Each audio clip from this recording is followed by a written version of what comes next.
You're listening to the Precision Shooting Podcast, discussing all aspects of precision and long-range rifle shooting. This episode is brought to you by Projectile Warehouse. Find your perfect projectile. And now, over to your hosts. Well, hello and welcome to the Precision Shooting Podcast. This is episode number 18. I'm Rusty, and with me this evening is Greg over there. How you going? Good, mate. Andrew over here. How you doing, Rusty? Good, and special guest tonight is Simon. How you doing, Simon? Yeah, good, mate. Yourself? Excellent. Thanks for coming in. We'll explain why Simon's here a little bit later, but he's here to bring some specific knowledge about what we're going to talk about tonight, which will be good. How's everyone's week or couple of weeks been? Weekend was good. Yeah, long weekend? Oh, no, not the one just been. The one before that was interesting. Oh, so the long weekend didn't matter for you? No, not really. Okay, good. I didn't shoot on the weekend just been, but no, the weekend before was good. Yeah, yeah. And did anyone shoot on the weekend just gone, though? Nah. Which was Anzac Day, just but Simon and I did go up and check out a local range here in Adelaide, up at Mount Barker, and had a look at the facilities up there because we're thinking about just doing a bit of F-class just to get more rounds down range. Sure. And yeah, really good up there, good mob of people, and they had some, they had the electronic scoring system using like acoustic sensors, which is a bit different than what I've seen before. Yep. And the system seemed to work really well, so we're probably keen to go back and have another go, have a shot. Brilliant. How far does that go out to? 800 yards, 300 to 800, so... Okay. Half an hour from sort of home is quite nice compared to driving a couple of hours to have a shot. So yeah, brilliant. Convenient. Yes, very. Yeah, it makes it nice and easy, and they're regular. You'll get to shoot fairly often there. Yeah, pretty much. You can go every weekend. They've got something on. And then the way they work with the electronic scoring system is you just rock up and, like, say they're at 700 that week. Yep. You just rock up and say, right, I'm F-class open, Greg Badco. They just register that shot against your name. Yep. And then basically you're done. You walk off. So they just rotate. Doesn't matter what comp or class you're in. You just rotate onto the mound, do your shoot, and leave. So it's quite efficient. Yeah, right. How they do it. Yeah, so... so you don't have to talk to anyone or hang out with anyone. You can just arrive, shoot, and bugger off. Yeah, not quite. Okay. Yeah, no, there was... Yeah, pretty good crew, and I reckon we'll go back for another look. Yeah, excellent. And anyone got anything other than the weekend prior? Anyone got any shooting news or anything they want to talk about? Or we're going to get into that?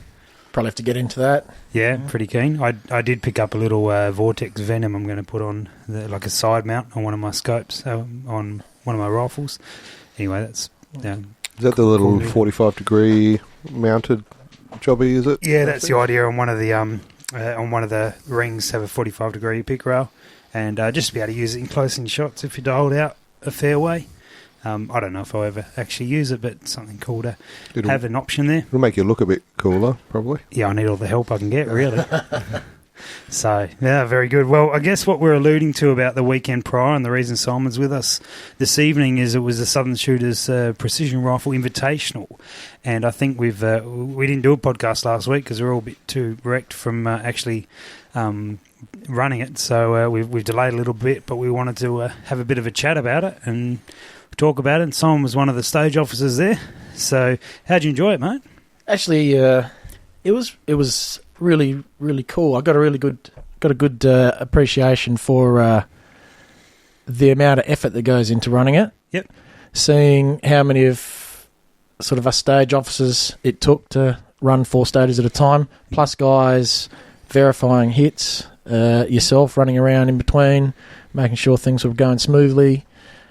It was great actually. Although, as I said before, I sort of spent a lot of the time peering through a spotting scope, so I missed a lot of the action. But I know how you feel on that one. Yeah, but it was a really I had a ball actually. It was great, and I sort of picked up a lot just from listening to guys and things like the teams communicating, calling shots and stuff like that. I picked up a lot. It was really good. Yeah, brilliant. Yeah, that's one thing I definitely missed out on is the hearing the teams communicate. You guys all were on stages. That was it was interesting to see. There was some of the teams were very coordinated and sort of were on the same page, and other teams were kind of a bit all over the place, I guess. And I think that's probably something we'll see improve in following years. guys have got a bit of a chance to, they sort of know roughly what they're in for, and they know the benefits of having a good wind call quickly and that sort of thing. So, it'll be interesting to see how that changes in coming years, I think. Yeah, it was so to explain or bring those up to speed who perhaps are not familiar with it, because we've mentioned it a few times, but it's like a PRS style event. So it was 22 competitors, 11 teams over 2 days, and there was 12 stages that they had to shoot, and 4 stages were run simultaneously. So guys would move between stages as they went along, and then once we'd done 4 stages, we'd take a break as a whole event and move on. And so what might be interesting is to actually go through the various stages. If you guys are happy to do that, if that was of interest. Absolutely. I think, Andrew, you were on stage number 1. I think it was, wasn't it? The Titanic stage, as we called it. I think people hated probably you more than me after that. Hey, you built it. Yeah, but you're the organiser, so yeah, okay. it goes uphill. But no, it was basically a platform suspended on chains. Actually, I think people hated me prior to that when I made them walk out to the first some area. of them. Yeah, 500 and something Some of them. metres. Wasn't that hard? But anyway, it was basically a platform on suspended on chains, which they had to jump on and fire 5 shots at roughly 400 metres. Yeah, 419, I reckon. And they had 60 seconds to do so, and it was challenging. There was a number of guys that didn't get all their shots away, and there were probably more misses than there were hits. I definitely agree with that. I think the highest score was 3 hits. Yeah, there was a lot of guys that didn't hit it at all. I guess that was good, and it was a wake-up call for some of the competitors. Like, we had one competitor who was a full turnout on his elevation. Okay. So it took him a little bit to work out what was going on there, but... yeah, and I ran that stage for, I think, 2 competitors, and the guy didn't have a 0. That was good fun, well prepared. So what distance was the target for that? 419 metres. So it wasn't particularly long range, and it was a reasonably large target. It was about roughly a 12-inch gong, thereabouts. It was 3 minutes at 400 metres. So approximately 12 inches. So it wasn't tiny. Yeah. But, it doesn't take a lot of movement at the firing point to miss. And that thing moved. And it was frustrating, guys. You could see them; they were waiting for it to try and sort of steady down, but it wouldn't. Not in time, anyway. If you had all the time in the world, it would be quite easy, I think. But the time stress was interesting. Yeah, and you made them run to it. We made them run to it. Got to get the heart rate up. To be honest, I don't actually think they would have made a lot of difference. No. I mean, it would have given them an extra 5 seconds, but as far as moving the platform, I think the amount of movement that you induced just getting onto it was enough to really throw them off. So, yeah, and the recoil as well. Yeah, what was interesting though is that everybody was challenged by it, and I sort of threw the suggestion out there. Would you prefer a bigger target or a target closer? And they all said no. Yeah, that was actually probably something we got a fair bit. That guys sort of thought the target sizes were generally about right, and the distances were fairly good. But anyway, I guess we'll cover that as we go along. So, well, I think the fact that one of the competitors hit it 3 times, it was achievable with a borrowed rifle, admittedly. Yeah, true. It showed that it could be done. So, ironically, that stage didn't really matter what rifle guys were using. The most expensive rifles or the cheapest on the course. It was all down to shooter ability on that one. Absolutely. And so stage 2 was 3 foxes, which Dan and Dutchy ran, and that was the guys would had to run. Their gun was on the top of a ute and was being held there by one of the guys. They'd have to run sort of 10-15 metres up to the ute, get onto the ute and get in position, and then they have to shoot 3 foxes, which were on a fairly significant sort of arc, probably about a 110 degree arc, and there was 3 of them varying between about 3 to 420 metres, I think, off memory. Some guys did well. Just a quick point of note there, Rusty. Guys that are listening from outside the country, a ute is a pickup, I guess, yes, or a truck. True. Yeah. So. And the foxes were not actual foxes; they were fox targets. We probably should clarify as well. And I guess the big thing there was because of the angle, you've got significant wind profile change. Yeah, that's right. Yeah. And completely picking the rifle up and moving it, not just a little pivot and be on target. So they had to find, move the rifle and then find the targets. Yep. To work out their holds and shoot. It wasn't just a quick pivot around. So range and wind. Yep. And they had 60 seconds to do the lot. How I didn't actually check the results on that one, Rusty. How did it go? Generally? Yeah, a few guys got all three, but that was probably sort of 3 or 4 guys got all three, and it was pretty even between sort of 0, 1, and 2 hits from there on in. It was sort of fairly balanced. It was a good stage, a very sort of realistic stage of sort of spotlighting. I mean, obviously during the day, but anyway, it was trying to mimic that and being able to move and reassess your target very quickly. And then stage 3 was levels. That was with you guys, yes, Greg and Simon. Yeah, no, levels. It was really well received by the competitors because it challenged. Well, I'll just explain how the stand run. Basically, they started 10 metres back from a barricade with 5 different levels on it.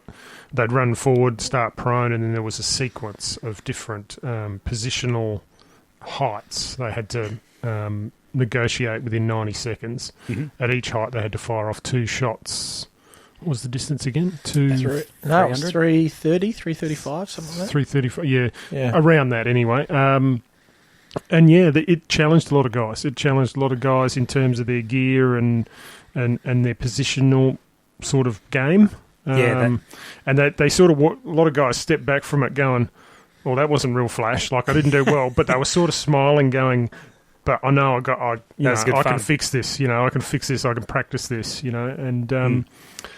I think it went pretty well, Yeah, most definitely. I think something that I noticed being sort of, I'm really quite new to this sort of competition, something that I noticed was the time actually really puts guys under the pump. Doesn't it? And they really start going, oh man, right, and I've got to get my head straight, and then they're getting their bipods stuck on the rails, and so it really actually puts the boys under the pump, and they've got to think things through.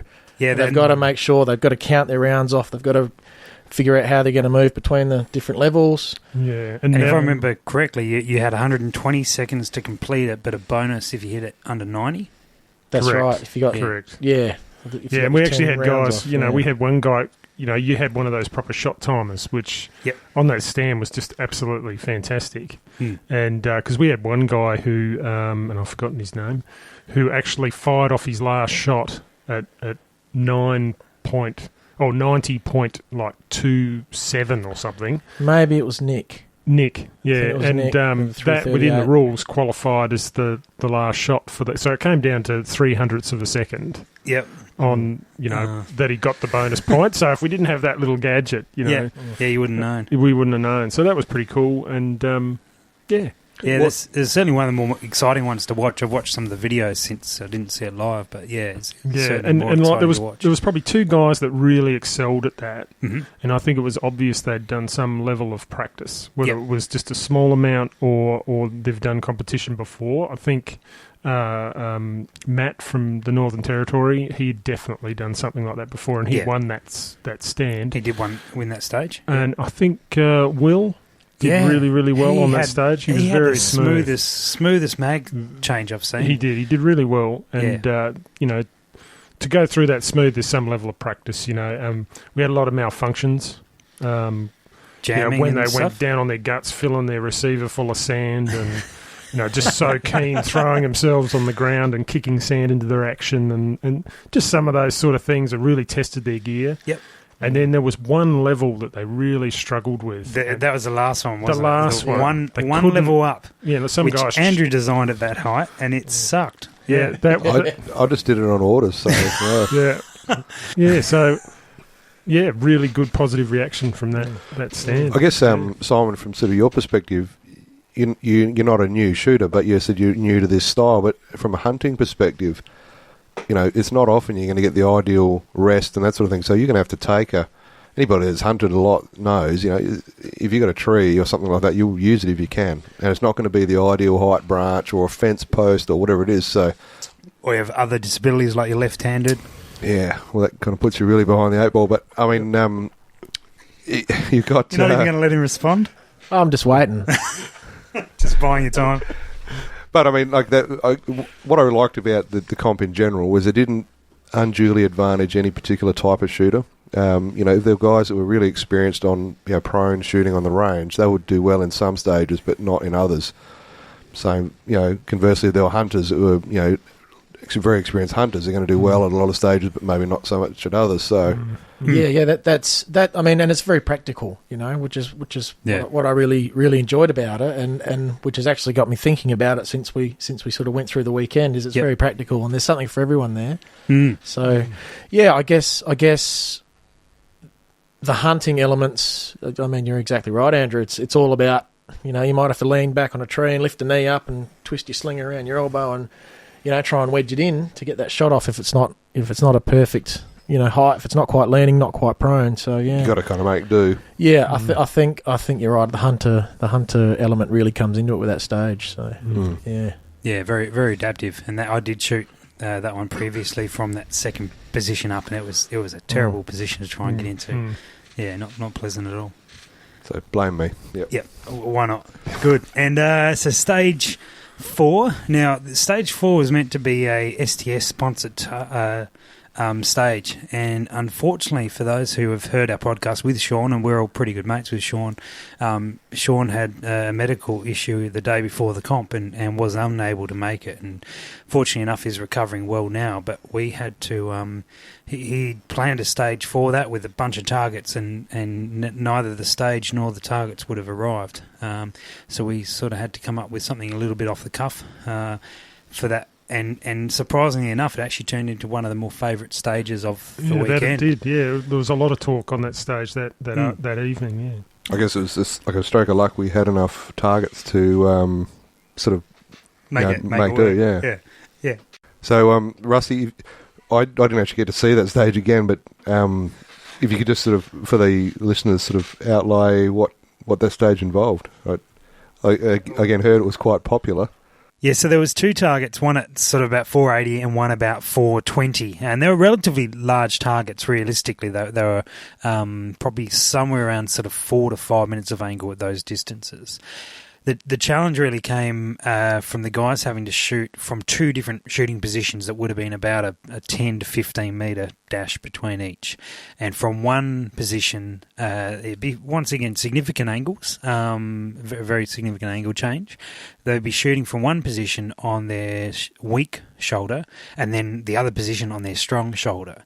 And a lot of guys had never shot weak shoulder prior at all, and found it very challenging and just interesting. And also they'd be in one position, they'd have to shoot until they hit, and then they'd change